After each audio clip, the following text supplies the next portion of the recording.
अगर मुझे कुछ हो जाता है तो मैं अपनी राह को आपको सौंप दूंगी। क्या पाई सजाएं क्या पूछूं राह, काश तुम जान सकती कि मैं तुम्हें लम्हे भर के लिए भी नहीं भूला। मेरी हर सोच, हर खामोशी, सुबह का पहला और रात का आखिरी ख्याल सिर्फ तुम हो रहा, सिर्फ तुम। दुख ही जो देने थे फिर खुशी है क्यों।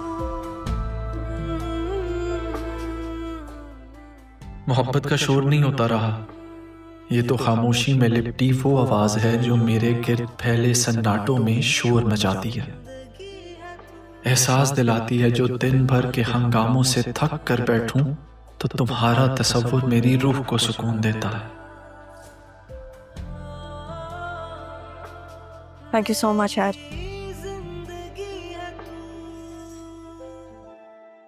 समारिया, तुम मेरे लिए वो उम्मीद बन गई हो जो मैंने अरमान से एक्सपेक्ट किया था।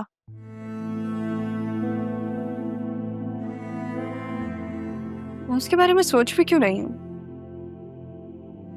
जब से वो गया है उसने तो पीछे मुड़ के भी नहीं देखा कि उसकी मुर्शिद और मैं कैसे हैं। मैं भी नहीं सोचूंगी उसके बारे में। अपनी बेगुनाही का सबूत इकट्ठा करने गया था, वापस ही नहीं आया।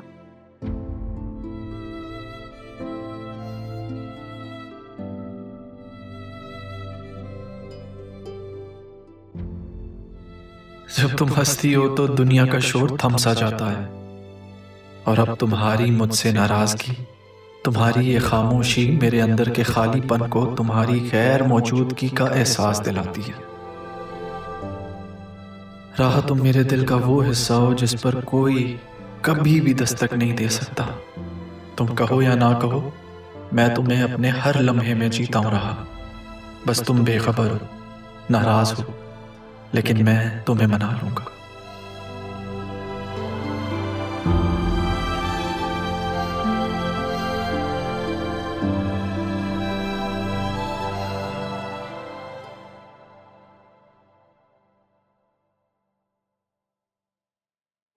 ये मुझसे क्या खता हो गई। मैं हासिया की बातों से उलझकर बाहर न जाता तो आप ही से बात हो जाती, मेरी गलतफहमी दूर हो जाती, माफी मांग लेता मैं उनसे। मेरा दिल क्यों नहीं मान रहा? क्या आप अपने भाई से मिले बिना जा सकती हैं? पापा, मैंने कहा था ना मुझसे अकेले नहीं संभाला जाए। कुछ भी देखा, आपका बेटा नाकाम हो गया। कहीं इस सब के पीछे वाकई आसिया?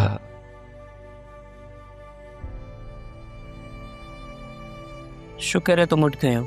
2 चक्कर लगाए हैं मैंने, तुम्हारी दवा का वक्त हो गया।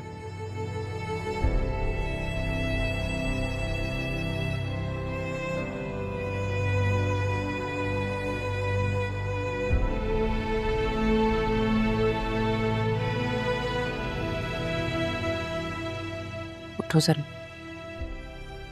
आराम से।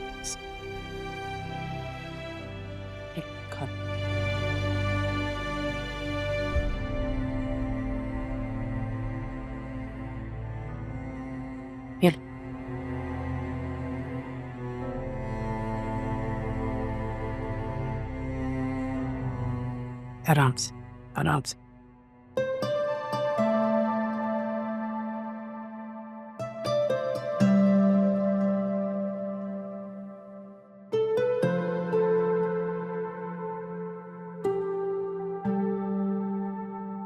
अदील, मैंने तुमसे एक बात करनी थी।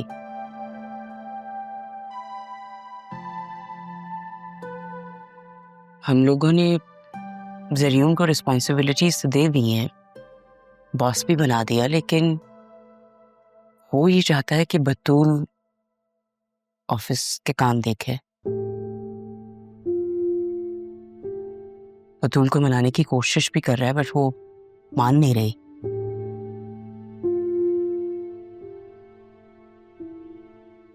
ज़रियून और उसके डैड ठीक है, बट तुम्हारी जगह तो नहीं ले सकते हैं।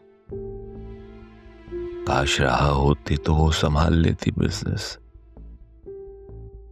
पापा की भी तो यही ख्वाहिश थी। आसिफ आज नहीं आएगा तो बशीर से कह देती हूँ खाना लगवा देता है। बतूल तुम्हारे पास ही होगी, किसी भी चीज की जरूरत हो तो उसे बोल देना। मैं थोड़ी देर के लिए बाहर जा रही हूँ, बहुत दिन हो गए हैं कोई अपनी सर्विसेज नहीं करवाई। थोड़ी देर के लिए सैलून जाऊंगी बट वापस आ जाऊंगी। अपना ख्याल रखना, ओके?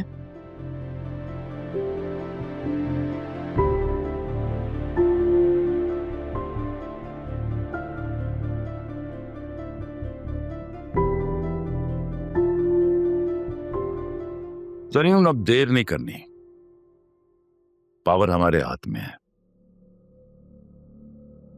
अदील बिस्तर पे है, आसिया को कुछ पता नहीं है, और तुम्हारी बीवी जज्बाती।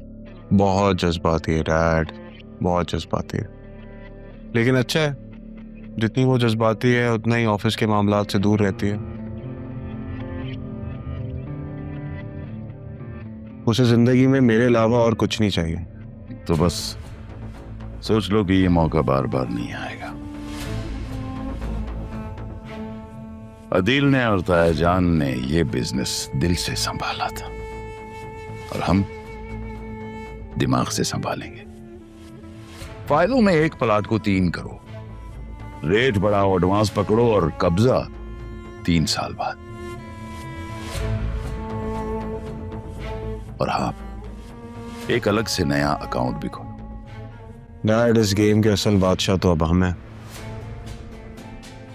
आप टेंशन ना लें, मैंने ऑलरेडी एक अकाउंट बनवा लिया जो ऑफशोर से रजिस्टर्ड है, और उसमें जितनी भी ट्रांजैक्शंस होंगी वो किसी के पकड़ में नहीं आएंगी।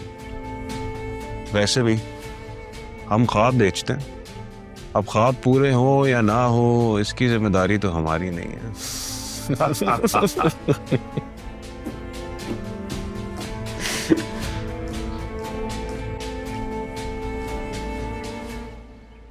जब से ऑस्ट्रेलिया से आए हो खामोश हो, क्या हुआ है?